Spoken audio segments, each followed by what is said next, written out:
Hi everybody, I'm Dennis Fisher, the Editor-in-Chief of Threatpost, and welcome to another one of our Threatpost Now videos. Today's discussion is going to focus on a variety of topics, but mostly what we're going to discuss is the changing threat landscape and how we sort of got into the situation that we're in today, which is a variety of threats, a variety of adversarial groups, and a lot of changes that are coming at us really quickly. And we're also going to talk about how enterprises can defend themselves, how they need to adapt to these changes, and what kind of changes they need to make to their defensive postures to really stay up to date with the changing threat landscape. So I have a couple of really interesting guests with me today. On my immediate left here is Josh Corman, who, when we met, Josh, I think you were the research director at the 451 group. You've since moved on to Akamai, to a different role.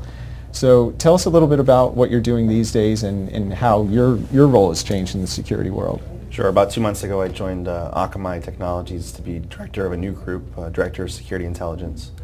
And with their purview of maybe 25 to 30% of the internet traffic, I started to salivate at the idea of, what kind of actionable intelligence could I mine and then give back to the industry, much like you might have seen from Verizon's Data Breach Investigations report. I think you've seen, and we talked about this before, that we really lack data. We're still in the faith-based security era. Right. And although we really want actuarial tables, it's just not happening. So we're still kind of in numerology, just another form of faith-based. So I'm really attracted to work with smart folks like Andy Ellis and the rest of the team. And instead of just talking or writing about security, I'm still going to continue to research the threat landscape and publish.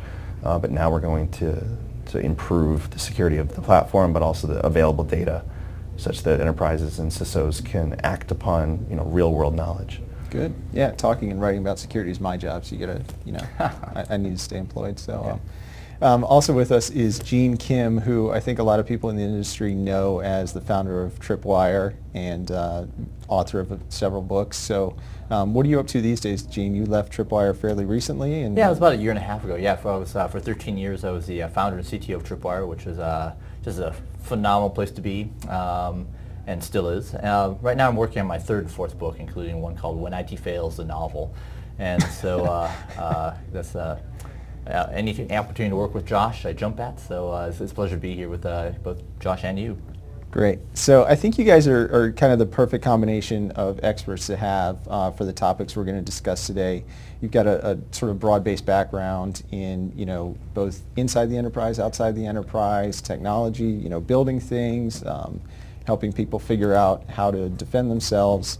So let's start off with the way that the threat landscape has changed. We've all sort of been in the industry for a long time, maybe Gene longer than any of us. Yeah, I got my first pair of bifocals this summer. I mean, wow. You're telling me, man. Even as little as 2 or 3 years ago, the threat landscape was really kind of, you could sort of throw your arms around it. You could point to each of the specific threats and say, okay, I understand what viruses are. I understand what some of these criminal malware gangs are doing. I understand there's this emerging sort of professional group of attackers. I kind of get what's going on, but the last 18 to 24 months have really kind of thrown that into chaos. How did that all come about? Josh, what were the sort of driving factors that kind of precipitated this big shift that we've seen? Well, there's quite a bit of debate over, are we actually having more incidents, or are we just talking about it more? Are we more open about our failures? But regardless, when I'm explaining this to my brother-in-law, basically I said last year was the unholy trinity. We started the year with Google China and the Operation Aurora breaches. Mid-year we had Stuxnet doing kinetic damage in Iranian nuclear facilities. And we closed the year with kind of the intersection of political / cyber with WikiLeaks and the beginning of Anonymous doing Operation Payback. And it was a pretty banner year for getting people's attention. We became aware of the kitten-killing term of APT, or Advanced Persistent Threat. I still prefer Adaptive Persistent Adversary. But the notion that maybe nation states and military-grade attacks and attackers could be seeking intellectual property. And then, like I said, at the end of the year, we saw that this could be ideologically fueled adversary teams. Right. And but we didn't grok it yet. You fast forward just flip the bit to 2011, and we've had more than a breach a week from both adversary classes. We've had splinters like LulzSec. And I do think the frequency has gone up as someone who's been in the industry, but I think the industries and the media in particular are struggling with making sense of it. Yes. So we have all these things we've convinced ourselves are best practices, and we have our PCI checklists, and we have our common practices or best practices.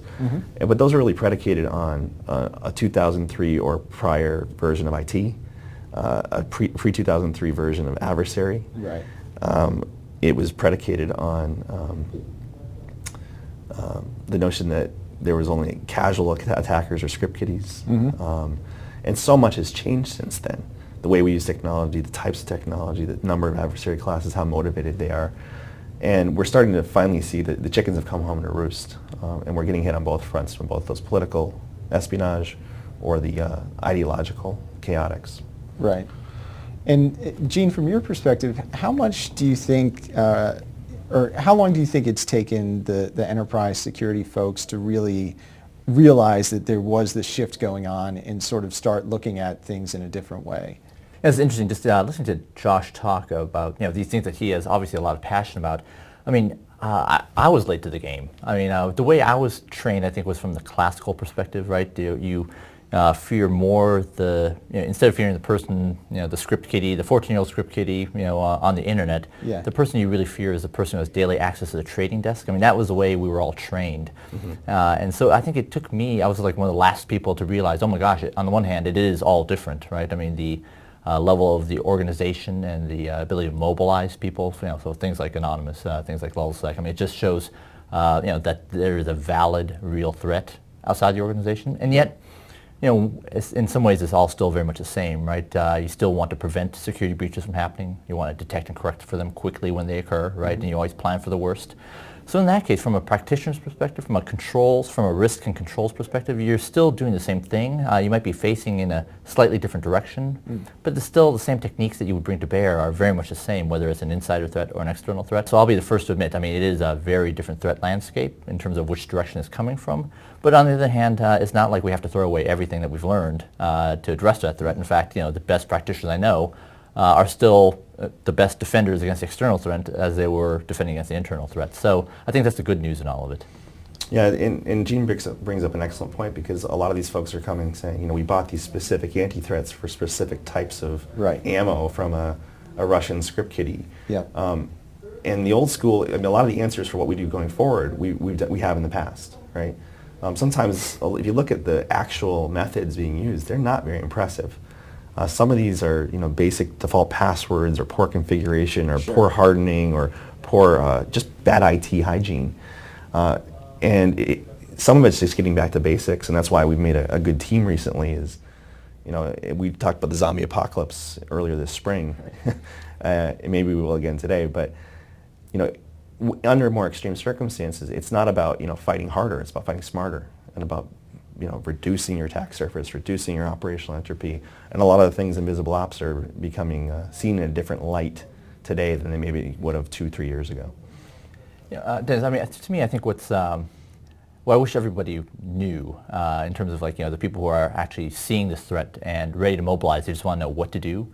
And I think what the science that we've done has shown is that, what we need to do is actually well known. We benchmarked over the last 10 years. We benchmarked over 1,300 IT organizations, really trying to understand what makes the high-performing IT organizations different from the non-high performing. So we sometimes call those low performers, but what the high performers did differently than the non-high performers is, there are literally 3 things that made them better, both in terms of project delivery, operations, and security. It was like, to what extent did they define, monitor, and enforce some sort of standardized configuration strategy?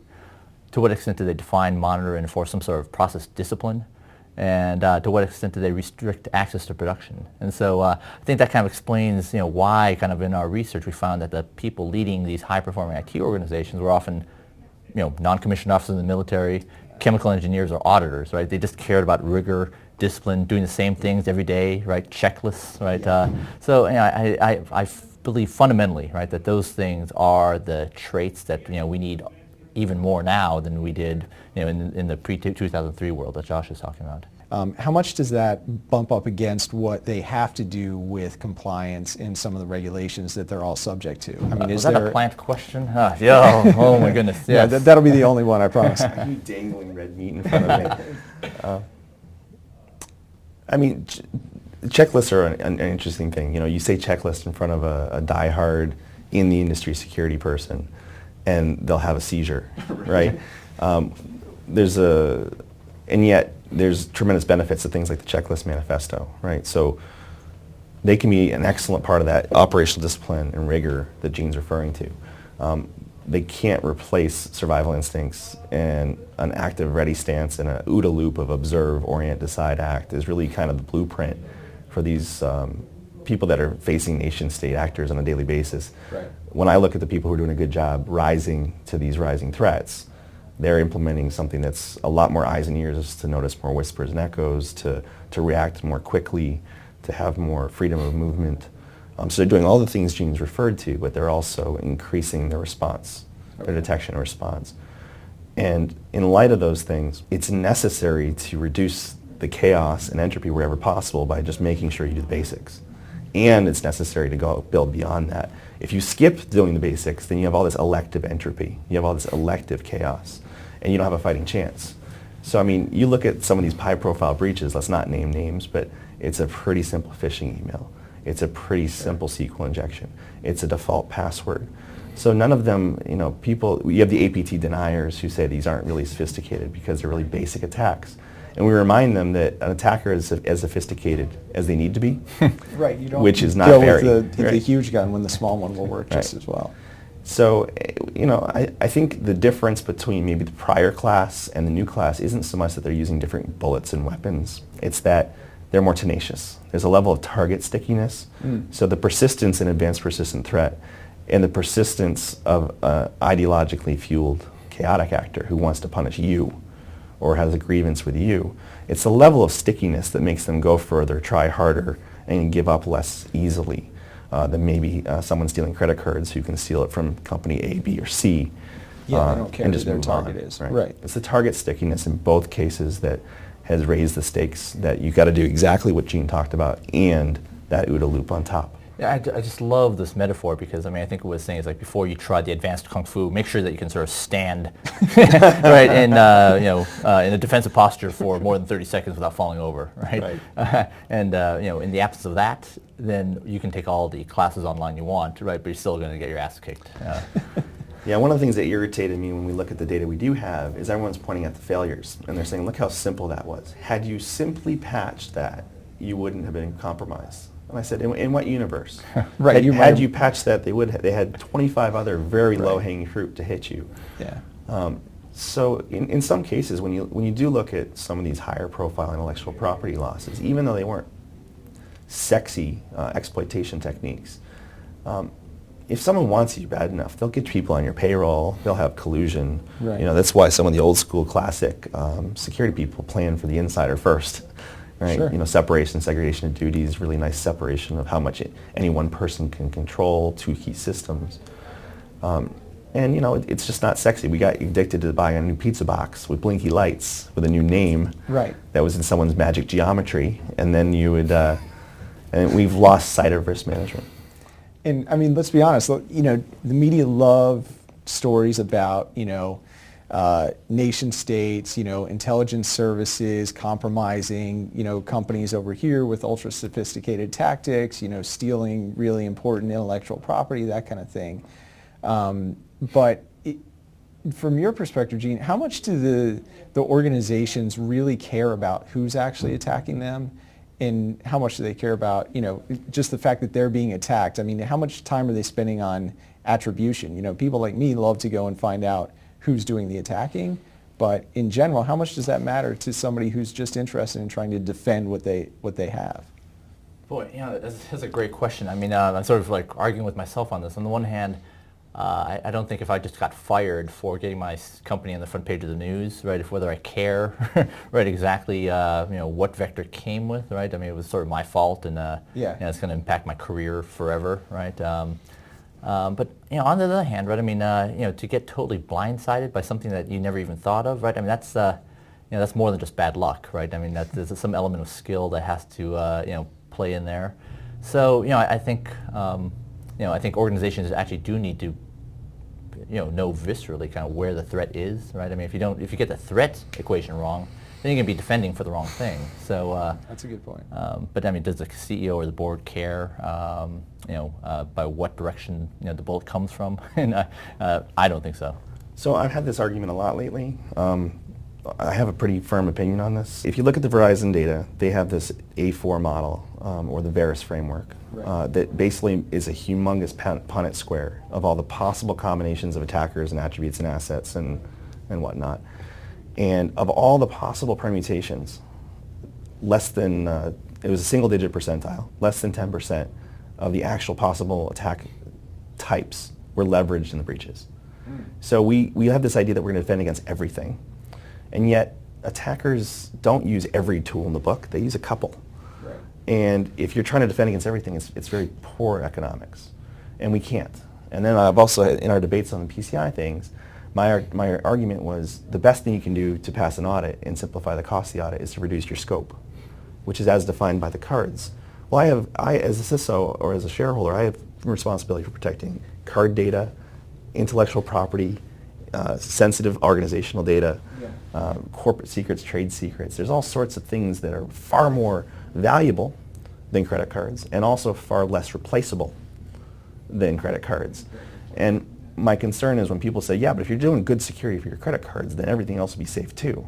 Well, not the case. On many of these organizations, they can only put IPSs in their card data environment and everything else is naked. Or there's only so much money, and if they focus on protecting one asset type. So it's not very clean, but I think what I've come up with is clean. Basically, if you know which adversaries are after you, you know which asset types they tend to target, you know which preferred attack methods we have based on the data we've collected. And then you can be very economic about saying, based on who's attacking us, we know which assets to proportionally protect against which types of attacks. And you can make better, more focused decisions there. Because I'm assuming that we don't have the money to protect everything.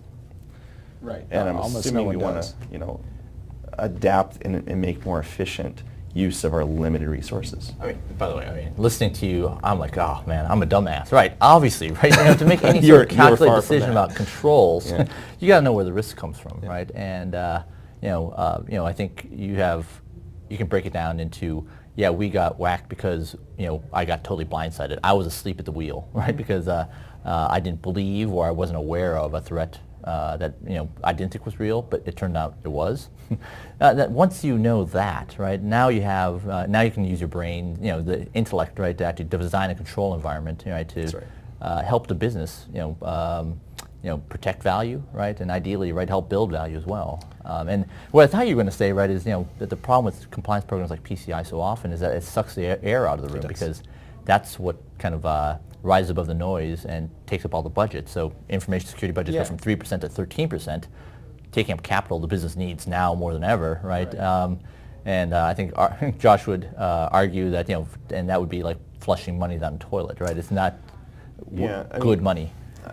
So I just did a Department of Defense event at MIT through this thing called SciNet, and one of the CISOs that was the MC, he comes up and he tells me, our top adversary class is the QSA. And it's not the first time I've heard that, but it was the first time I heard it put that way. And literally in his model, it's because, you might get hacked, but you will be fine. Yeah. And it's artificially imposed. And what clicked for me, because I've always said that we fear the auditor more than the attacker. It's in the zombie talks and everything. It's a different kind of zombie, right? What clicked for me after hearing that guy is, that's where I bring in this H.D. Moore's Law thing, which may or may not be easy to define. But there's a belief held that if I do this checklist for compliance regime XYZ, that it won't stop a determined attacker, but it'll stop a casual attacker. I think what we've done now is I've asserted that H.D. Moore's Law is, if you know Moore's Law, it's basically compute power doubles every 12 to 18 months. Right. So I asserted H.D. Moore's Law is the strength of a casual attacker grows at the rate of Metasploit. So with someone with no skills whatsoever, grabs the most recent version of Metasploit, all the payloads, exploits, evasions, modules at their fingertips. That's how tall you need to be to ride the internet. And what we demonstrated was, to make the QSA adversary go away, you have to do this much. But to make a casual adversary go away, you have to do this much. And this is growing. Yeah. And then layer on top of that slightly more tenacious chaotic actors, and then on top of that nation states. And what it proved to this guy and made him very angry instantaneously was, so basically all that money I spend on the auditor makes me 0% safer against any actual external adversary. Right. The only adversary I'm making go away is a self-inflicted one. Which has got to be a very frustrating exercise. And not for a second do I think that those controls we do are useless. It's more a matter of, are we applying them against all the assets that matter, and are we exceeding them to be tall enough to thwart even a casual adversary? And how would you answer that? I mean, at the moment, either one, not very well, right? Yeah, what it's done is it's very sloppy. It's a poor man's metric maybe, but what we now have is a demonstrable indicator that says if my pen test team, internal or external, can use today's Metasploit and successfully compromise me, I'm not done. Right now they could feel that they're done as soon as they pass the audit. Right. Now they know we have a dynamic benchmark of if we're not capable of detecting and responding to this arsenal, then if we can't exhaustively defend against this, then we can't exhaustively cause a casual adversary to move to some other target. The answer is unfortunately very simple. H.D. Moore must not be allowed to check in any new code forever. Sorry, H.D. Right. Yeah, I think we've lost that battle already. Does some of this come down to the fact that people tend to sort of focus on threats and things that they understand well, things that they're familiar with, things they know for the last 3 or 4 years, and groups like Anonymous and LulzSec and others that may not even have a name, throw a large degree of chaos or entropy, or however you want to put it. They just sort of throw that all out of whack because they don't have defined goals necessarily. They don't necessarily have an ideology. It's just sort of, we're going to go and do what we want. Good luck defending against us. Well, it's almost like criminal profiling. It's not a bad way to look at things. If you start with which adversary classes are we likely to face, then you can work backwards. Very few people invested in anti-DDoS because it was a low probability, high impact event. Right? As you see more of these chaotic actors using things like the low orbit ion cannon or RefRef supposed to replace that if it's even real, there are a lot more of these. So now, if you know that you're a financial institution who's upset Anonymous, you probably need something like that. Mm-hmm. And in point of fact, the number and frequency and bandwidth of these attacks are going up.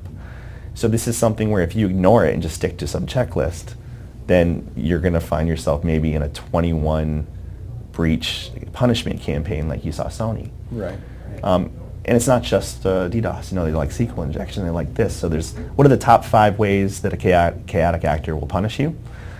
And are we fortified or prepared for those 5 scenarios? It's not like they're only going to use 5 things, but it really helps you there are times in history, I think, when you have a controls-centric view, or there's times in history when you want to do an asset prioritization as the central pivot of your risk program. And I feel that right now, with so many different fronts, it's really, at least the successful CISOs I'm seeing, the ones that are evolving to meet this, at the moment, the single most important determinant is who's attacking us, and they work backwards from there. Is that the same sort of experience that you're having now, Gene? Oh, I think all my training as an auditor, some of my best friends are auditors. Yeah, I think that's always the way we're trained, right? It's like you have to focus on what you're trying to prevent, right? Where is it going to come from? The risks, and then always work backward from there. And I think I agree with Josh. The best practitioners I've met, over the years, right? That's always the way they think, and so they're always going to be the most prepared and the most receptive for a real discussion about, hey, is there a risk out there that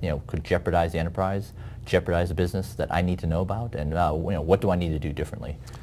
Here's an example I learned of this past week in Europe. I've known about these before, but this crystallized it for me. We just had the PCI report come out, and it showed that no one's looking at their logs, right? So as we go to protect our card data, still no one's looking at their logs. And then you have a different set of CISOs I'm talking to, and they say, look, we don't want to wait until we've been attacked. We're investing more money in open source intelligence feeds and people to monitor our brand and monitor chatter about our brand and also profile our executives. So they're talking about not waiting until maybe there's a line in a log file, but rather let's better. do pre-reconnaissance on attacks and which groups are talking about targeting us and who's abusing our brand in dark spaces and peer-to-peer botnets. And So just to test the hypothesis here, so I'm guessing that those CISOs have the basics down, right? Yeah. And they have confidence in the program, and now there's enough free cycles left over to say, all right, what's next? What do I need to be worried about? Let me get ahead of this. Yeah, you know, in a sobering moment, we all saw each other last at the United Conference in San Francisco. And as you know, I talked about H.D. Moore's Law there. And I said, one guy stands up at the end of the day, he says, Josh told us you need to be this tall to ride the internet. And then he said, and Wendy Nather, who also presented, she talked about living below the security poverty line. Right. So she says, and most of us live down here, and we can't even pass our audits. Right. So if we have to be this tall, and most of us can't be taller than this, how do we ever bridge the gap? And there were crickets in the room, right?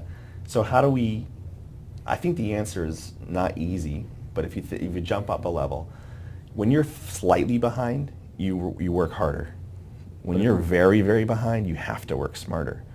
And what we have is all these force multipliers for badness. And we aren't looking for is what are those asymmetric wins where a slight improvement or a slightly better decisioning process and framework can truncate large chunks of attack surface or chaos or entropy. That's a really good point. Yeah, and one of the things that's always sort of driven me crazy about the way that this industry works is up until very, very recently, there hasn't been a lot of, sharing of what's worked well. It might be, you'd see informal things like, you run into people at conferences and they'll say, we did this and it worked well, but there's not a lot of that formal, intelligence sharing that goes on, and that seems to me like a perfect avenue to get that sort of thing done. Do you feel like there's more of an effort being made among the smart CISOs right now to do that kind of thing, or is it still just very ad hoc? I'd like to think there's more information sharing, and in certain vendor communities and gated communities, they are sharing in either one or two tiered ways, signatures or here's what I saw. There is a club of APT victims, at least one club where they share. It's not a club you want to belong to. And it's not a club you want to be in. They look very tired.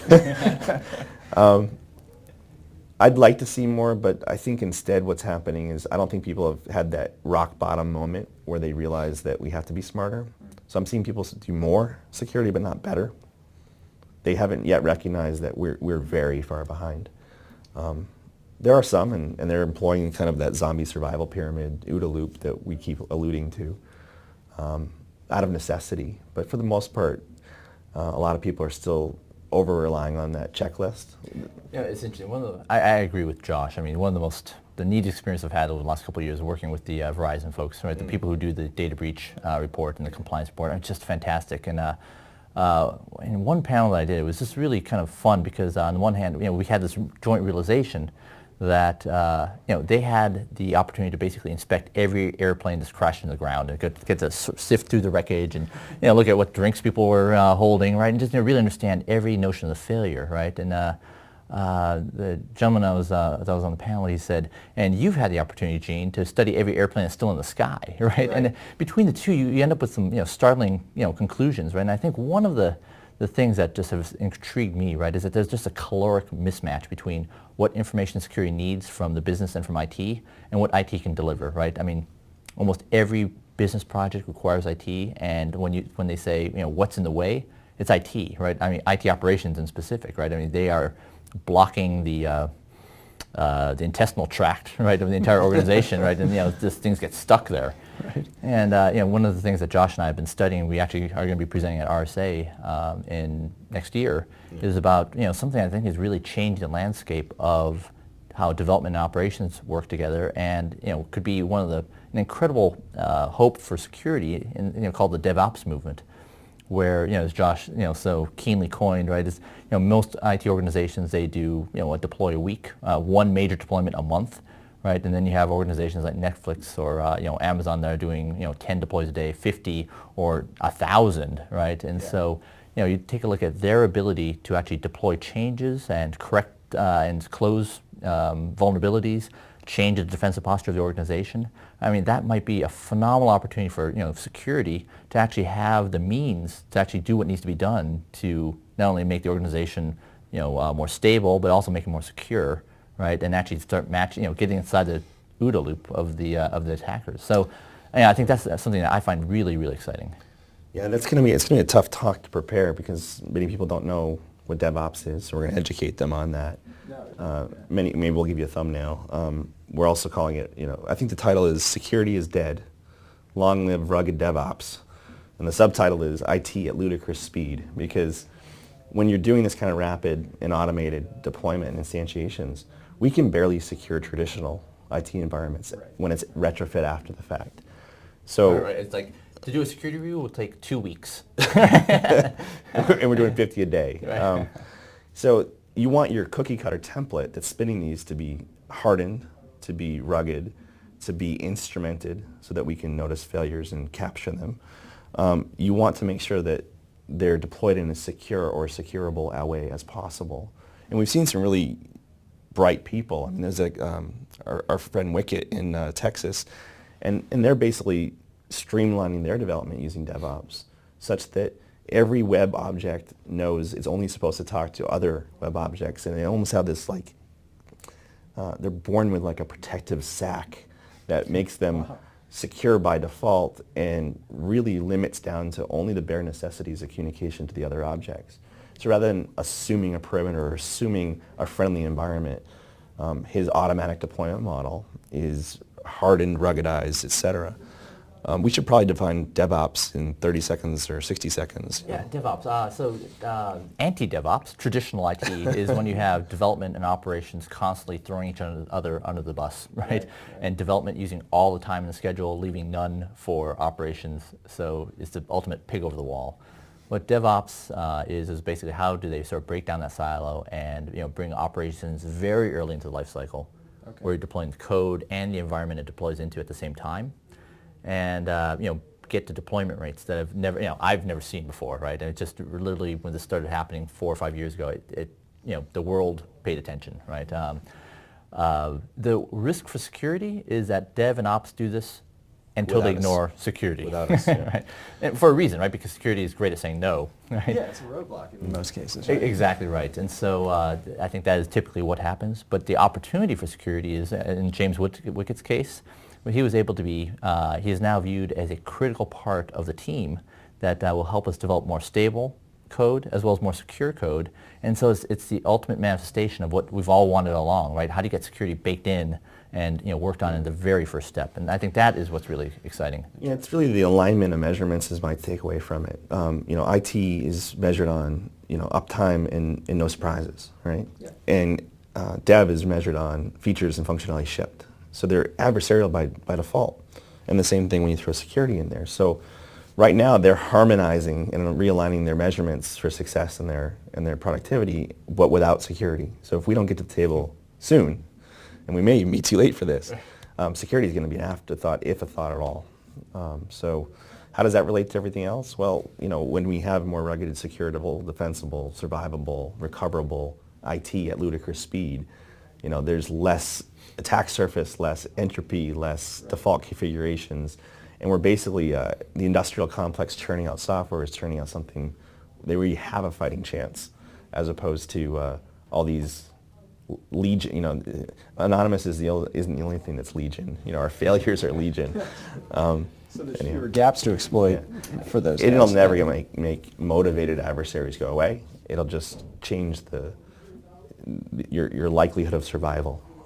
Yeah, I mean, you're right. The motivated adversary is going to find some sort of way to do it, whether it's, through a simple technique or an advanced one. And in the end, are you going to feel better that you made him go to his A game instead of using his C game to get into your network? Yeah, maybe. But in the end, you got owned. And it turns out that we also romanticize. Some of these guys only have a C game. I think it was Melissa Hathaway who said, APT is average persistent threat. Now, there's some very talented adversaries. Thank God HD's on our side, for example. I was going to say, he and others, thank God. We've got to stop checking code. It's not him. It's an open source. What we need is the opposite of Metasploit. We need something that is open source, collaborative, shared, defensive force multiplier, in addition to the attack force multiplier. There's your next company, Gene. That's right. There it is. I'm under deadline, man. That's, Gotta get the books Yeah, out. writing's hard. So Josh, Gene, thank you very much for joining us. I think we had a really good conversation. I think everybody probably got a lot out of it. Thank you. Hey, thank you very much. All right, excellent. And thank you all for joining us. This is a really good conversation today on the changing threat landscape and the way that chaotic actors and other adversaries are playing into it. And please look for more Threatpost Now videos coming very soon.